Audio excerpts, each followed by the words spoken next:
Hi there, and welcome to Lost in Literature. Today I'm planning to take up a topic that really scares ICSE students, and that is writing an essay of 350 to perhaps 400 words.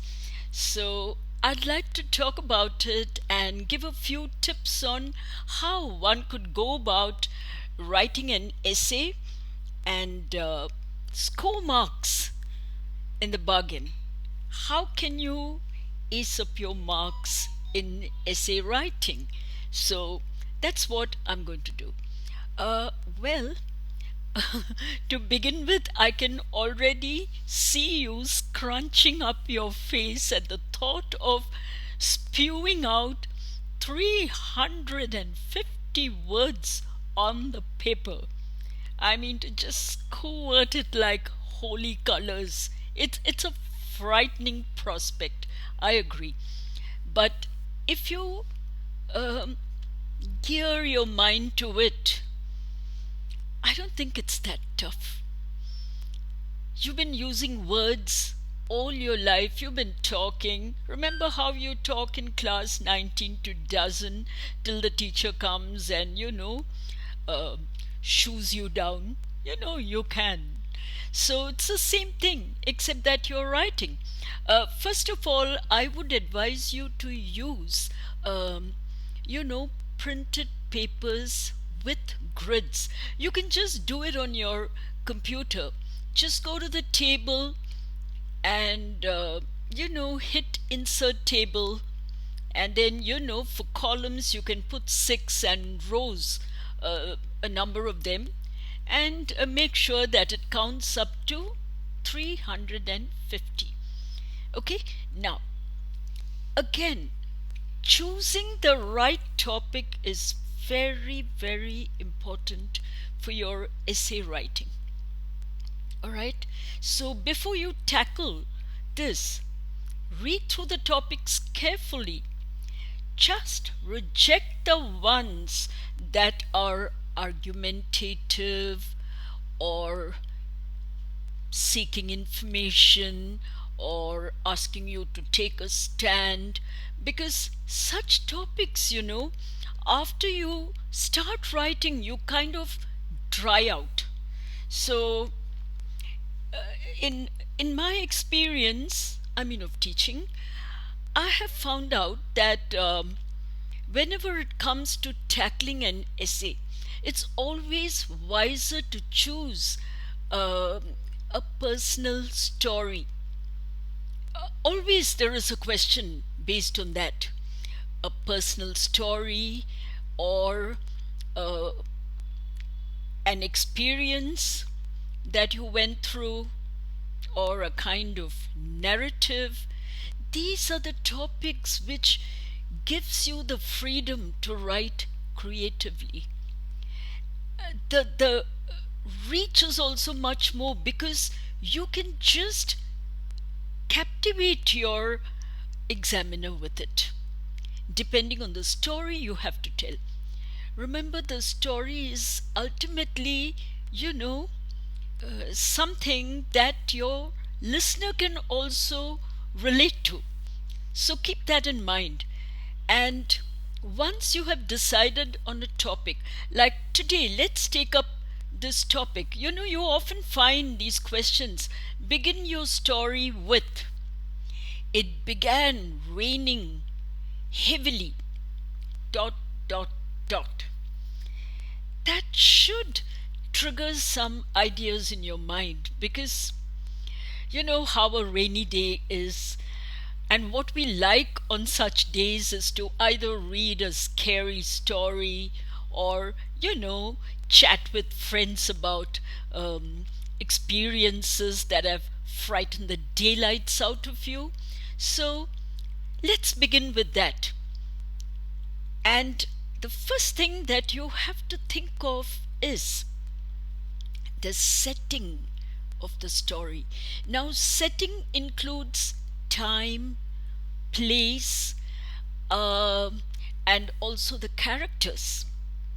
It could be a personal experience, right?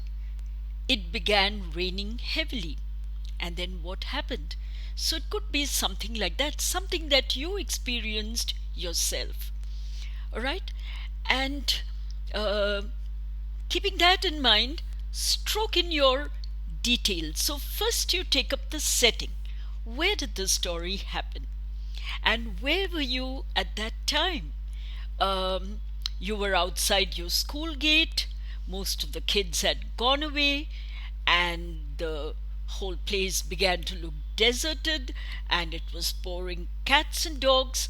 And as a schoolboy, schoolgirl, with this heavy bag on your, on your back, you didn't know what to do, and you were anxious because you'd been waiting for your auto driver. But for some peculiar reason, he hadn't come. Now, you were in a situation and you had to work out a strategy for getting home in the evening. So, these are the basic details that you would put in. And then you're standing outside the gate, the locked gate, and the watchman is in his cabin, sheltering away from the rain, and you don't know what to do. Then you decide to quickly run to the deserted bus stand. There are hardly any people out there. So you go there, you take refuge from the rain, and your mind is rapidly working. You don't have a mobile. For the first time in your life, you wish you had a mobile, but you don't. Now, what can you do? You want to call your parents, but you can't. You are in an emergency situation, and you're watching the rain, and it doesn't seem to show any signs of abating. And then you think about, some of the things that your friends boast to you, how they had hitched a ride to school. And you tell yourself, why not? Today I have no other choice. And you do see cars passing by, and you move up a little bit in that bus stop, and you put out your hand. You stick your hand out, show your thumb, and suddenly a car stops. There is just a man inside it. He has no other passengers.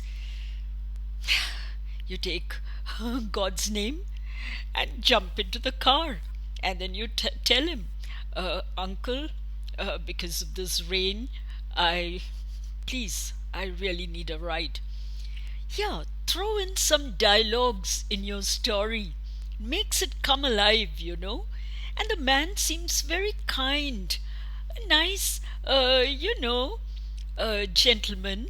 And very courteous and friendly. So he says, don't worry, son, I'll give you a ride. Now, where do you live? So you give him your address, and he says, oh, strange, I'm passing by that way, so I'll give you a ride over. And you're quite happy now. And then, of course, the car is bowling along the street at top speed, and you have turned away into some lonelier roads. That's when you're worrying, oh my God, there's hardly anybody out on the road because of the rain. I hope this man is good.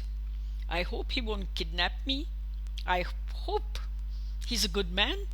And as you're thinking like this, suddenly this gentleman opens his glove compartment. He's looking for something. He fiddles around, and you peep in. It's because it's on your side of the car. He's leaning over and looking for something, and you notice a gun there, and your heart stops beating. And you're really worried now. You're nervous. You look at him. Once again. But yeah, he looks kind. And anyway, he's back to accelerating quite fast, and the roads are getting kind of lonelier because you are in a residential area, but the houses are a little away. So you're going through, that kind of a road through a little bit of wooded area, park close by, and things like that. Remember to give a description of the driver. That's very important. Throw in all these little details. It is just the kind of thing a schoolboy would do. But, notice, observe this man, especially when he's scared, He has noticed a gun there in the glove compartment.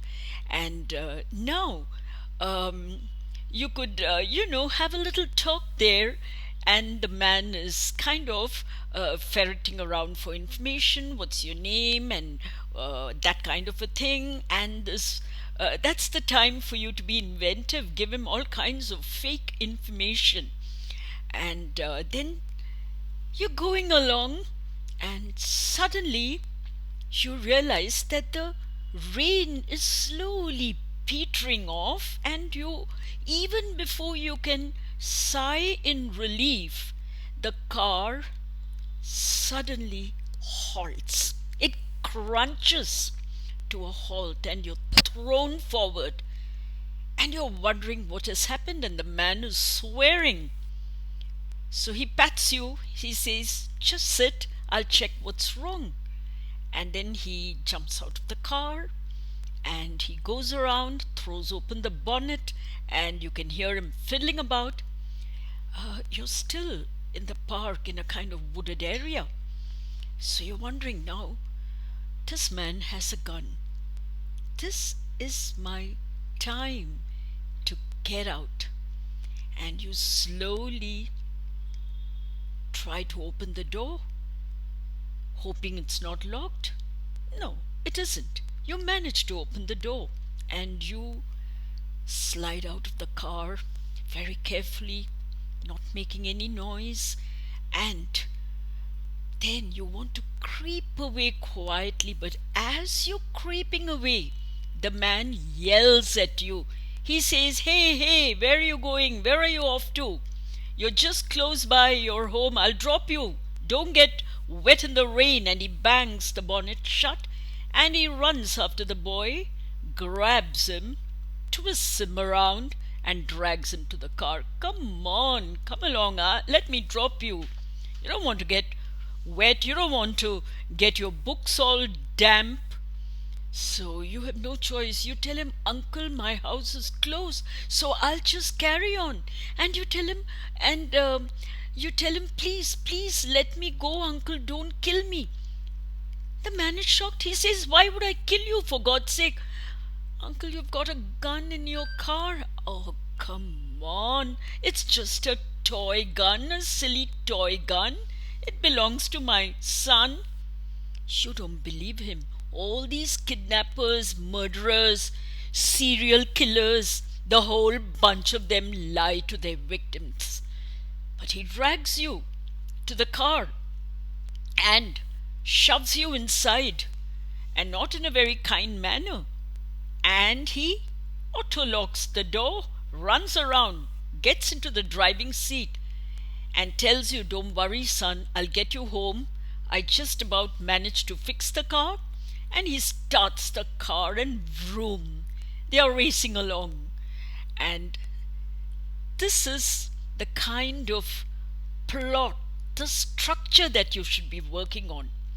Alright, so you've got your beginning, which consists of setting, characters, and you have also got your plot going. Now, the main part, how are you going to resolve this situation?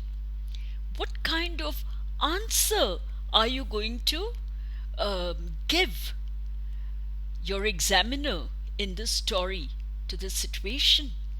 You are slowly studying him, and the man is looking quite determined, stubborn, irritated. As he's driving along, darkness is falling, and you don't know what to do. And you're feeling quite disoriented. Was he taking you somewhere unknown? My God, was he going to do you in? Your mind is full of all kinds of guesses, premises, thoughts. Your imagination is running wild, and suddenly the car comes to a gentle halt. You can't believe it. It's your house. You look at the man, you tell him, "Uncle, this is my house." He says, "Yes, I know it's your house. When you gave me the address, I suddenly realized that you are my friend's son. Of course, you haven't met me before, but I have worked with your father. And I work with your father, and sometimes I drop him home when I don't have my car available, or he drops me home. So I know him. Don't worry, son." You heave a sigh of relief. You thank him, and you get out of the car. And by then, your dad has heard the car coming. He has opened the front door, and he's rushing up the garden path because you're late from school. He's worried about you. All right? So, there he is, running down the garden path to you. And you go running and you hug him and bury your face on his chest. "Dad, I'm home." He says, "Come on, it was just a rain. Go in, get dry." And he turns to his friend, greets him, and they're both talking, laughing. And you run up to the door, and as you reach your front door, you hear your that kind stranger's voice coming to you. "Son, next time don't take a ride from a stranger. It might not be so safe." You turn around, stick your thumb up, and run inside the house. There you are. 350 words is nothing. So, the main thing, choose your topic right. Invariably go for a personal topic. Put in an attractive introduction and give details of your setting, time, place, and then move to the plot, the structure of the story, and let it be action-packed. Arouse the curiosity of your reader. What's going to happen to this child in this rain? And on top of that, he's hitching a ride. So that's something you can work on. And then you come to a point where you resolve the story, you tie up the knots. But you have gone through a lot of tension. You have learned a lesson, never to take rides from strangers. Well, that was one lucky break you had. Now, how difficult was this? Believe me, you will find it difficult to keep within the word limit. Alright? So try your luck. And if you want me to look at your written pieces, just email them to me. My email ID is jyoti.sesh@gmail.com.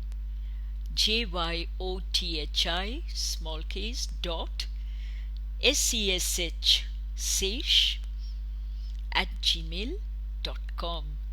See you then. Hope some of you comment and get back to me. Bye for now.